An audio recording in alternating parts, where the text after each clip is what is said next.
Assalamualaikum warahmatullahi wabarakatuh. Selamat pagi teman-teman mahasiswa semuanya di sini.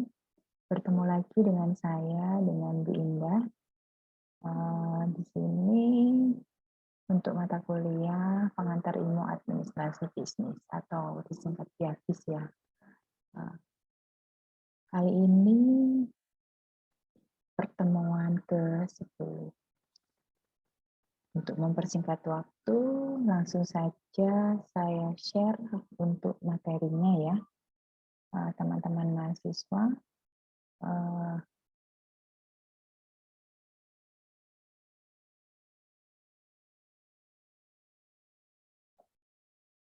Untuk materi kali ini tentang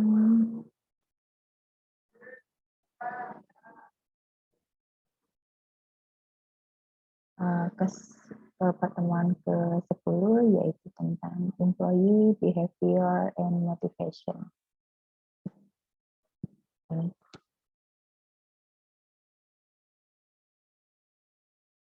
Perilaku karyawan. Perilaku karyawan adalah pola tindakan anggota organisasi yang secara langsung atau tidak langsung mempengaruhi efektivitas organisasi. Karena pada dasarnya antara satu individu dengan individu yang lainnya memiliki sifat yang berbeda. Yang pertama, definisi perilaku karyawan menurut Tidens.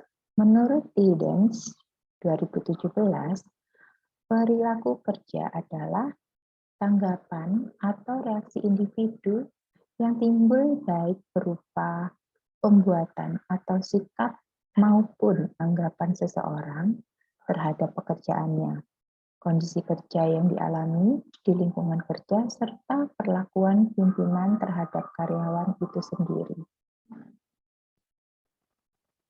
Terdapat 3 bentuk perilaku karyawan, di antaranya sebagai berikut. Yang pertama, perilaku kinerja merupakan perilaku yang berkontribusi langsung pada produktivitas dan kinerja. Yang kedua, kewargaan organisasi merupakan perilaku pilihan yang tidak menjadi bagian dari kewajiban kerja formal seseorang karyawan. Namun mendukung berfungsinya organisasi tersebut secara efektif. Yang ketiga, perilaku kontraproduktif merupakan perilaku menjauhi kinerja organisasi. Dewan Direksi. Dewan Direksi merupakan dewan yang mengesahkan transaksi besar dan korporasi yang menetapkan kebijakan perusahaan secara keseluruhan.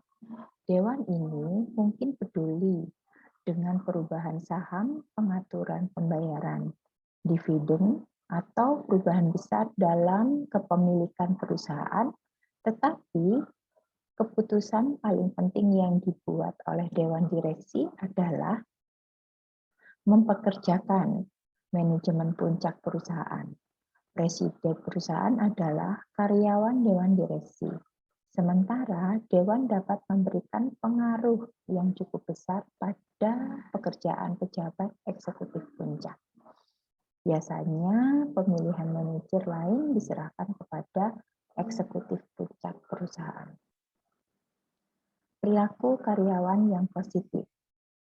Di sini menurut Irmin tahun 2018, yang pertama adalah menampilkan etos kerja yang tinggi. Yang kedua, menunjukkan hubungan personal yang simpatik. Yang ketiga, mampu menyikapi perubahan secara positif.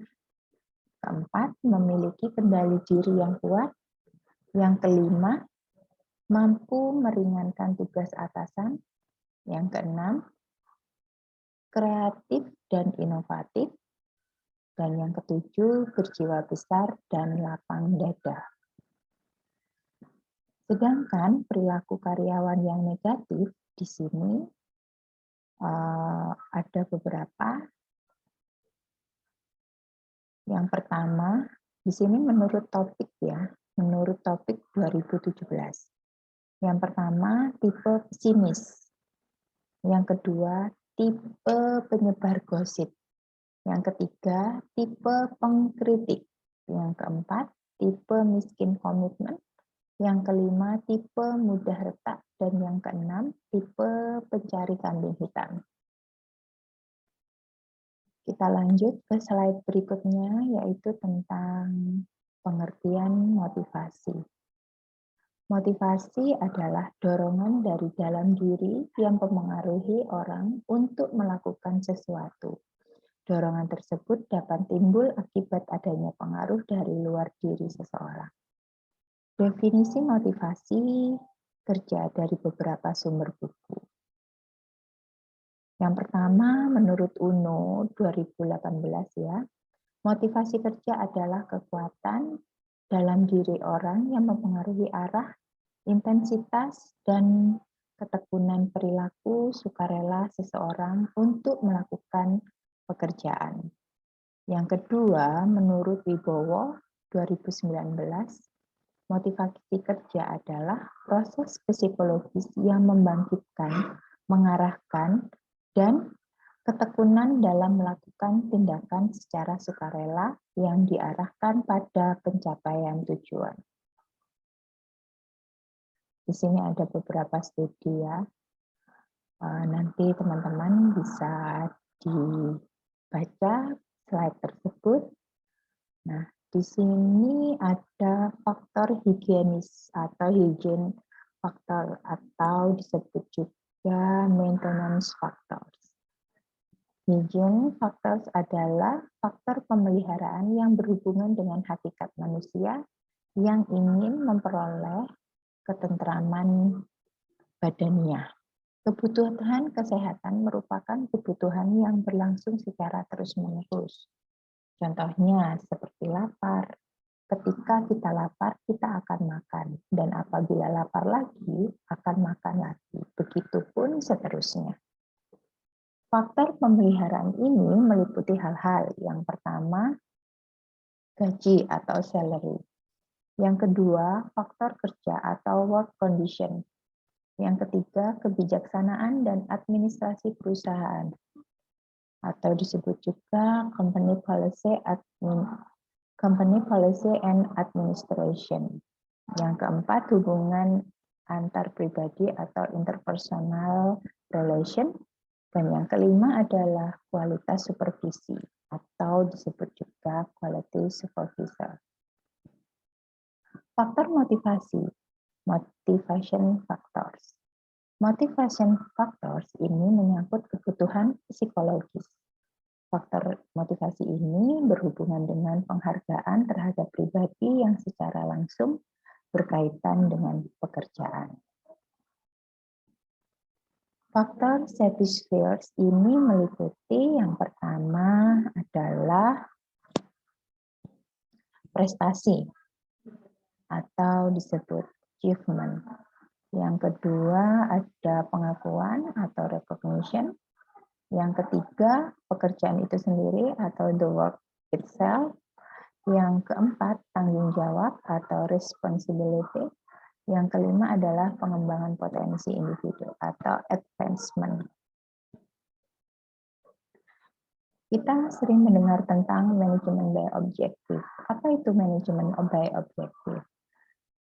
Manajemen by objective adalah program yang dirancang untuk meningkatkan motivasi karyawan melalui partisipasi mereka dalam menetapkan tujuan individu dan mengetahui sebelumnya secara tepat bagaimana tujuan tersebut akan dievaluasi.